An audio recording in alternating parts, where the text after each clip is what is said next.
This massive piece of granite was erected in memory of Marshall Stevens as a tribute to the foresight of the man who invented the term industrial park. When he was working for the Ship Canal Company here, he saw the potential of inviting companies and factories to locate themselves right next door to where raw materials were arriving. His idea, if you like, was to have an industrial park where companies could take advantage of facilities close at hand.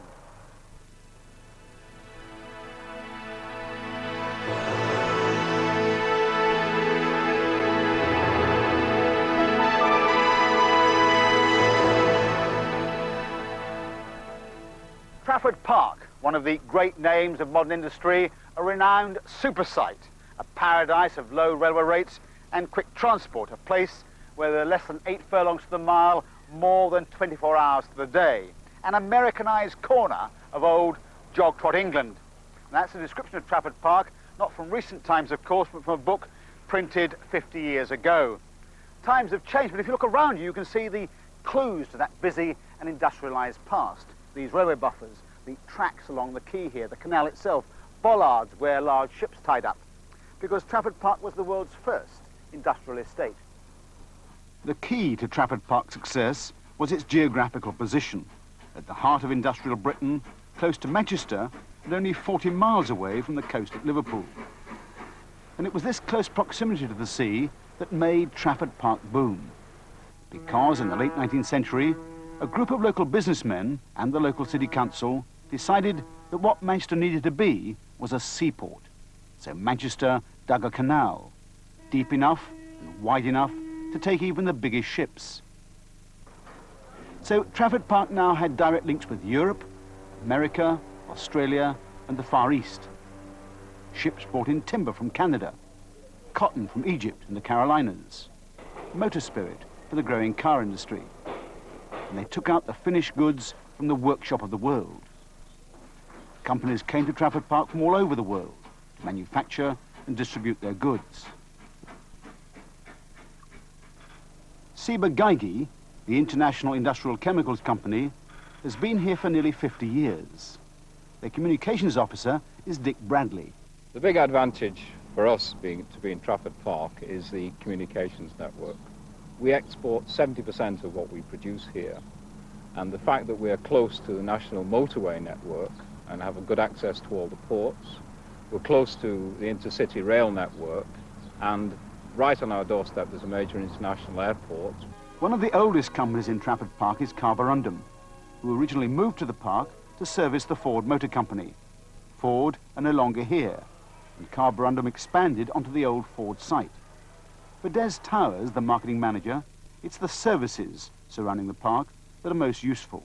Well, the advantages of Carborundum and Brazos for being in Trafford Park are the close proximity of the plant to the services available in the city of Manchester, in the greater Manchester conurbation in general. No company exists on its own, and that's particularly true for a manufacturing concern. So all the financial and commercial services that a company of this size requires are readily available in what is arguably the second city of the country. And of course, the engineering and technical support that we would require are also readily available, local and very professional. Ships used to arrive at this wharf with grain from America and Canada for Brown and Paulson, later CPC. The grain still arrives at the same wharf, but now comes from southern Europe, and the company is now called Cerastar, part of the Ferruzzi Group, the agri-industrial conglomerate. Managing director of Cerastar is Anthony Ratcliffe. Although it is very important to have a first-class road network system, proximity to a major airport and rail system, the Manchester Ship Canal is extremely important for us. It is along the Manchester Ship Canal that we import our raw materials from mainland Europe. And over recent years, many other companies have chosen to take a site here in Trafford Park. Why? What are the advantages to be gained? Well, I came here to put those questions to Roy Dyson, Managing Director of Total Leisure.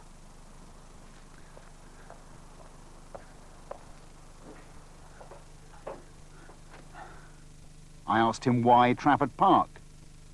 Why Tootle came to Trafford Park? There are a whole variety of reasons for that. We were looking for a location which satisfied certain criteria. primarily that we should be, because we're a distribution area particularly, that we should be close to motorways, we should be close to container bases, and here we're close to both Barton Dock container base and the Manchester International Freight Terminal, and that we should be close to the airport.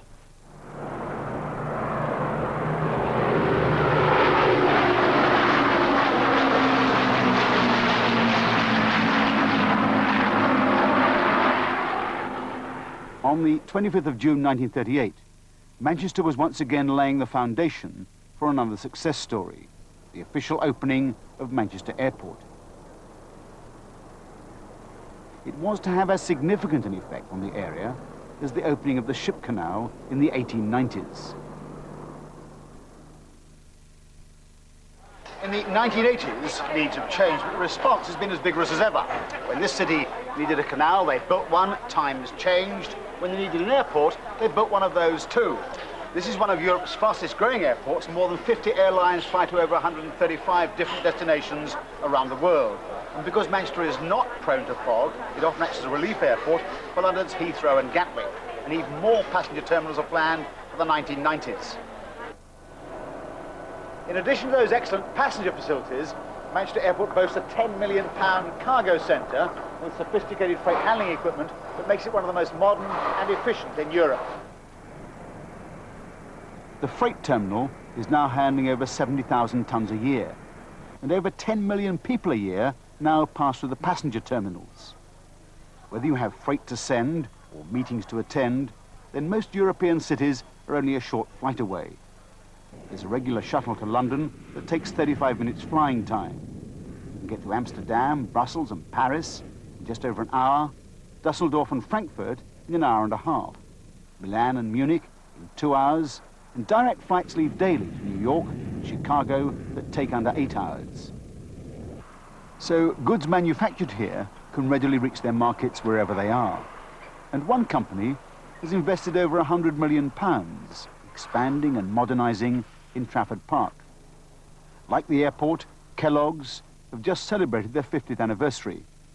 One of the reasons they're here, the people. I think what we have here in the United Kingdom is an opportunity to demonstrate that the British worker, provided with the best of tools and equipment, is the equal of any in the world. That is what we have proven here in the United Kingdom, what we are proving right here today in Trafford Park.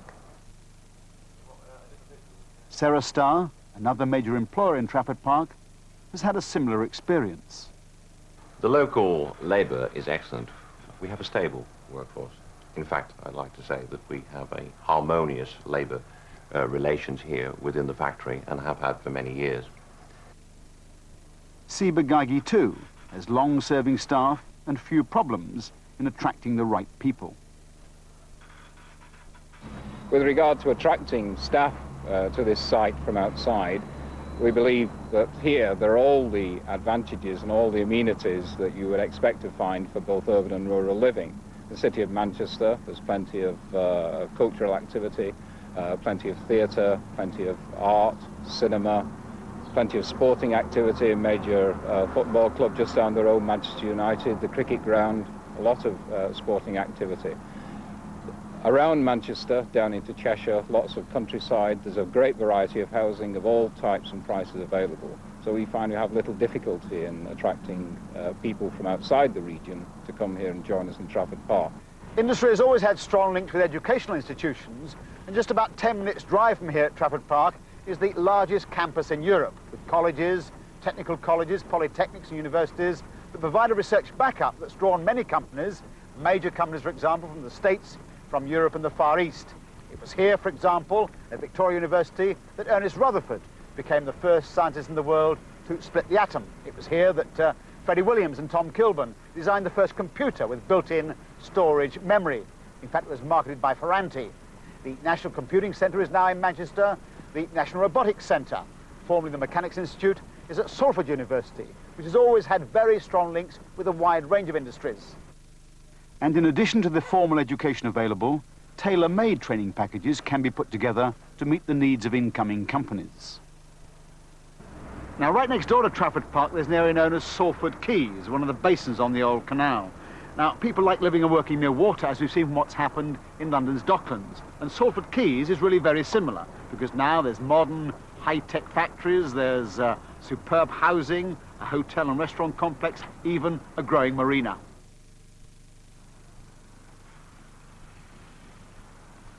A sign of the buoyancy of the whole Manchester area is that 6 new hotels have been recently opened, and many of the older ones have been extensively refurbished.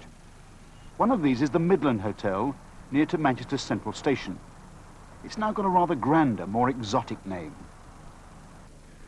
This is the Holiday Inn Crown Plaza, a superb hotel right in the centre of Manchester, originally built around the turn of the century as the Midland Hotel, close to the railway station for businessmen who came to this city.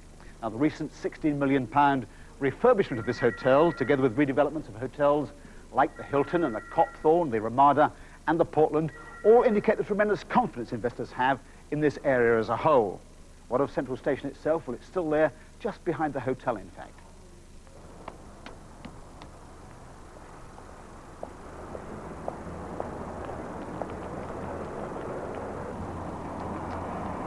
It's been beautifully restored, as you can see, and it's now known as GMEX, Manchester's Event and Exhibition Centre. And they hold here everything from pop concerts to exhibitions and major sporting events. It is, if you like, another sign of the rejuvenation of Greater Manchester.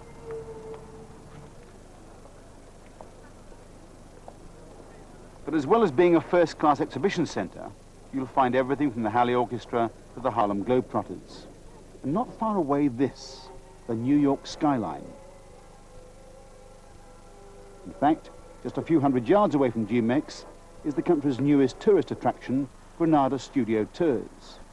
And it's this kind of contrast and variety that makes the Northwest an interesting place to be. But it's on the 3,000 acres of Trafford Park itself that most changes are now taking place. The Trafford Park Development Corporation's £160 million investment will generate a further £1 billion investment over the next 10 years. A team of designers, planners, architects and engineers has been assembled to make sure that Trafford Park is a good place to work and a good place to do business. Again, Roy Dyson of Tootle Leisure, one of the recent arrivals in the park. I personally have been with the group for about 30 years, and this for me is unquestionably the best working environment that I've ever encountered. In short, the team from the Development Corporation is taking Trafford Park, a success story of the past, and turning it into a success story of the future. And so finally one might ask, what does the past have to tell us about the future? Well, the lesson would seem to be that a good site in a well-served city, whose people are hungry for success, is a winning formula in any age.